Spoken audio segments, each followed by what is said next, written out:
50 வருஷம் கழிச்சு இன்னைக்கும் ரஜினி சார் அப்படிதான் இருக்காரு.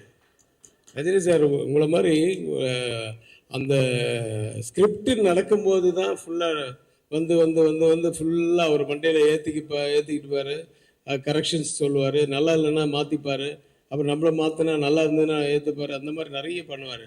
ஆனால் ஸ்பாட்டுன்னு ஒன்று வந்துச்சுன்னா, சார் இல்லை சார் ஒரு அரை ஸ்டெப்பு முன்னாடி வந்துட்டீங்க அப்படின்னு சொன்னால் கூட மறுபடியும் ஒன் மோர் பண்ணுவார். எல்லா விஷயத்துக்குமே என்ன டைரக்டர் சொல்கிறாரு அதுதான் நீங்கள் பண்ணிட்டு இருக்கீங்க.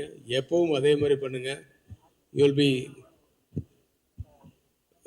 வாட் சம்ஒன் உலகறிய, இப்போவே உலகறிய ஒரு ஒரு ஒரு நடிகராக இருக்கீங்க. இயக்குனர் ஆக மறுபடியும் மறந்துடாதீங்க.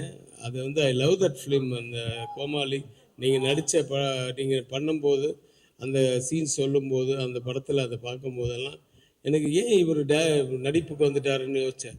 ஆனால் நடிப்பும் பண்ணுறீங்க. ஸோ அதையும் சைடு பை சைட் பண்ணுங்கள்.